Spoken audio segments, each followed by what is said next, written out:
Welcome to Pennsylvania in Focus. I'm Kristen Smith. Some Pittsburgh residents may feel déjà vu as the city's public school system considers yet another plan to close buildings and redistribute many of its 20,000 students.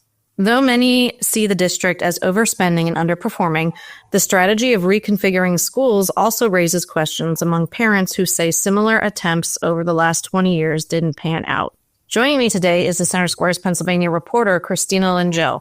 Christina, what are the broad strokes of this plan? So currently they have about just over 50% utilization rate in their facilities. So the general idea is to close a number of the buildings that they're spending money on maintaining in order to consolidate into other facilities. That would involve expanding some of the schools. And additionally, they want to change the grade layout in a lot of the schools. So in 2012, they switched a lot of the schools to a pre-K through 8th grade structure.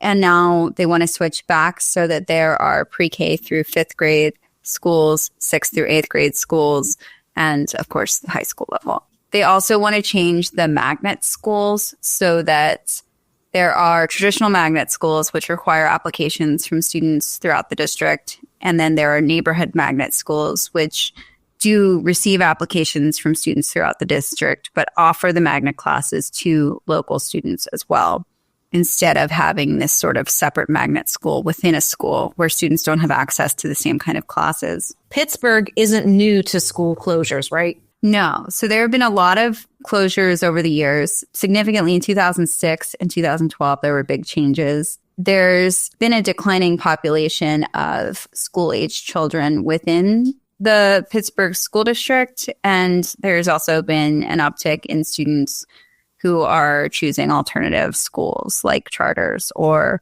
private schools. So what are the pros and cons of this newest plan?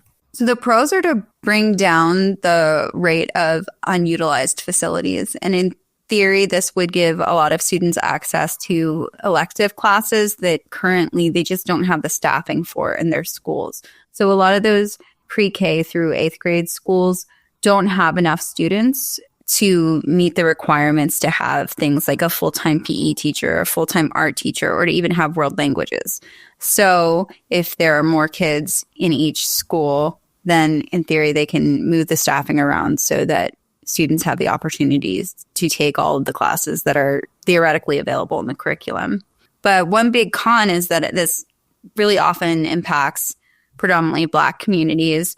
It tends to be those schools that get closed. So there's a big pushback from the community and from parents who don't want to see that happen. Will you talk a little bit more about the parents and their opposition to this? So parents have seen their kids' schools close in the past, and they've seen a lot of change and not necessarily seen the benefit from that change. So even though in the long run, there may be these really positive shifts, studies have shown that there are negative consequences to being a student in a school that closes or being moved from one school to another. There's concerns about violence and clashes because obviously, especially, rival high schools can be a bit territorial. The idea of putting them together is an issue.